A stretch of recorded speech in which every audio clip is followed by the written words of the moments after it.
Hello बच्चों, कैसे आप सब लोग। आज हम डिस्कस करेंगे क्लास 12 फिजिक्स का, जो कि चैप्टर हमारा एटम। इसका मोस्ट इम्पॉर्टेंट क्वेश्चन है जो हमारा बोर्ड एग्जाम में 2-3 मार्क्स में 100% आपका पूछा ही जाएगा। टॉपिक हमारा यहाँ पर है इम्पैक्ट पैरामीटर। जैसे कि यहाँ पर आपका डायग्राम मेंशन है, ये हमारा अल्फा पार्टिकल्स है। यहाँ पर आपका लेंथ आपका दिया है बी, जो आपका इम्पैक्ट पैरामीटर है। ये आपका न्यूक्लियस हो गया। थीटा यहाँ पर आपका स्केटरिंग एंगल है। जैसे कि आपका कंडीशन है kinetic energy of alpha particles.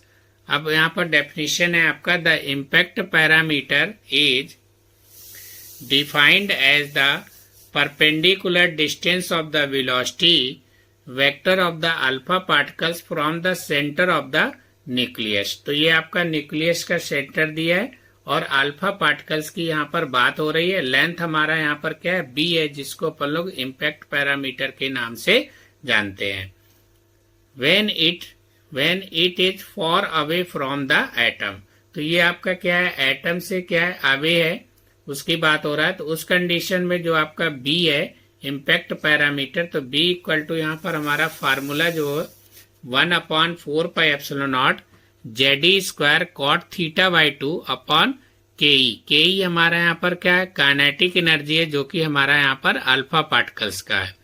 तो आप क्या करेंगे, KE की जगह पर हाफ mv², तो KE हमारा काइनेटिक एनर्जी होता है, तो यहाँ पर हम KE का वैल्यू हाफ mv² यहाँ पर पुट कर देंगे। तो आपका ये भी फार्मूला यूज कर सकते हो, B equal to 1/4πε0 ZE² cot θ/2 upon half mv²।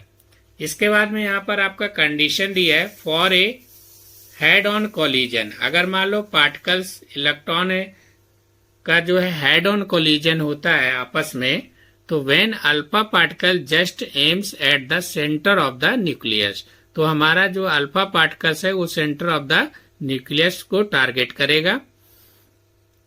The impact parameter B, तो बी इक्वल टू वहां पर क्या होगा, 0 हो जाएगा इम्पैक्ट पैरामीटर। कॉमा आपका दिए scattering angle theta equal to अगर 180 डिग्री हो जाएगा उस कंडीशन में, जो कि आपका लार्ज स्केटरिंग हो जाएगा। That is the alpha particle is the reverse back along it the original path. तो उस कंडीशन में जो हमारा अल्फा पार्टिकल्स है वो हमारा back along it the original path condition में आ जाएगा। या आप इसको शॉर्टकट फॉर्म में भी लिख सकते हैं कि, और में आपका मेंशन है व्हेन बी इक्वल टू 0 होगा, तो उस कंडीशन में थीटा जो आपका स्केटरिंग एंगल है, जो कि आपका लार्ज, वो हमारा 180 डिग्री हो जाएगा, जिसको हम लोग पाई से रिप्रेजेंट करते हैं। और बी का अगर इनफाइनाइट हो जाएगा तो उस कंडीशन में थीटा इक्वल टू आपका 0 हो जाएगा। तो यहाँ पर आपका क्या है, बी हमारा यहाँ पर क्या है, इम्पैक्ट पैरामीटर था, जो कि आपका रेडियस से क्या होगा, फिर बड़ा हो जाएगा इम्पैक्ट पैरामीटर। तो ये आपका बी ग्रेटर देन R0 यहाँ पर हमारा क्या है, फर्स quantization condition of the angular momentum. तो जैसे कि आपको पता है कि consider the motion of an electron in a circular orbit of radius r around the nucleus of the atom. तो जो हमारा ऑर्बिट होता है, ऑर्बिट के सेंटर में हमारा न्यूक्लियस होता है और उसके आसपास इलेक्ट्रॉन हमारा क्या करता है, रोटेट करता रहता है।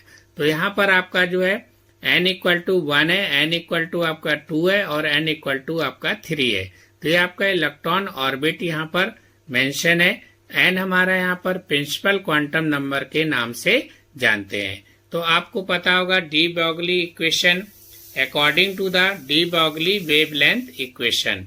तो डी ब्रोगली वेवलेंथ इक्वेशन हमारा लैम्डा इक्वल टू क्या होता है, h/mv।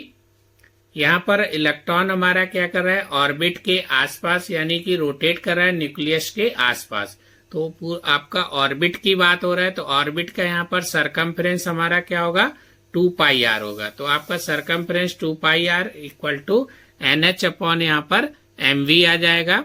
उसके बाद हम बात करेंगे द एंगुलर मोमेंटम, और एंगुलर मोमेंटम हमारा L इक्वल टू क्या होता है, mvr equal to NH upon 2π होता है। तो यहाँ पर हम n का वैल्यू 1, 2, 3 पुट कर देंगे, तो यहाँ से हमारा लेवल पता चल जाएगा एंगुलर मोमेंटम का।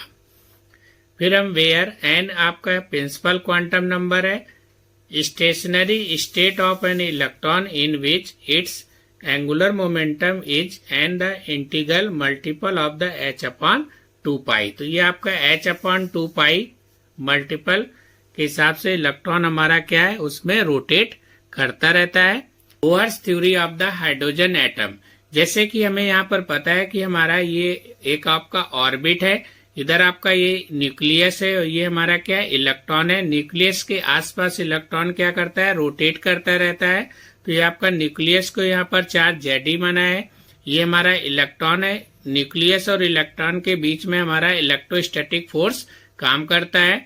तो आपका जैसे कि कूलाम्स लॉ पढ़े होगे, F इक्वल टू क्या था हमारा, K Q1 Q2 upon R square होता है। तो यहाँ पर आपका Q1 हमारा Zd होगा और Q2 हमारे यहाँ पर E हो जाएगा, और आपका डिस्टेंस जो दिया है बिटवीन में वो आपका R दिया है। तो F of electrostatic force equal to K Zd square upon R square हो जाएगा।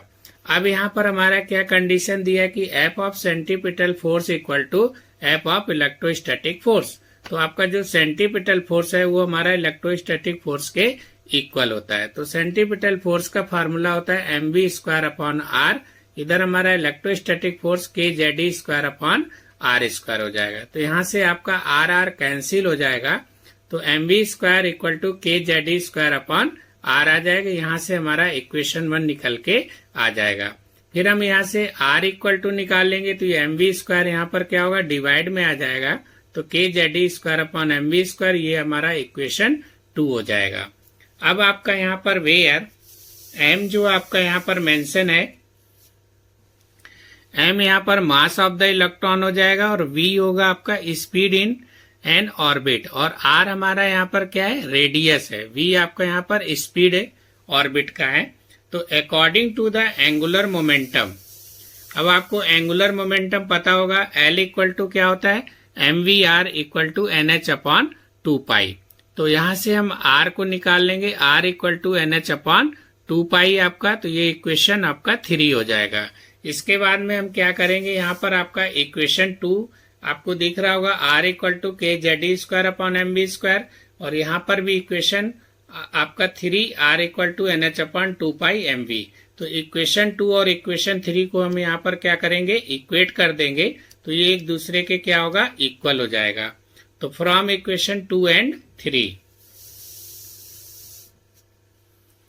अब इक्वेशन 2 हमारा यहाँ पर आपका K Zd square upon mv square हो गया, ये आपका nh अपॉन 2 पाई mv होगा। तो यहाँ से v आपका एक क्या होगा, कैंसिल हो जाएगा। तो v इक्वल टू हमारा 2 पाई K Zd square upon nh यहाँ से निकल के आ जाएगा। फिर हम क्या करेंगे, v का जो वैल्यू है ये हम इक्वेशन 3 में यहाँ पर क्या करेंगे, पुट कर देंगे v का वैल्यू। ये v का वैल्यू यहाँ पर हम पुट कर देंगे इक्वेशन 3 में। तो आपका r इक्वल टू आपका nh अपॉन 2 पाई m।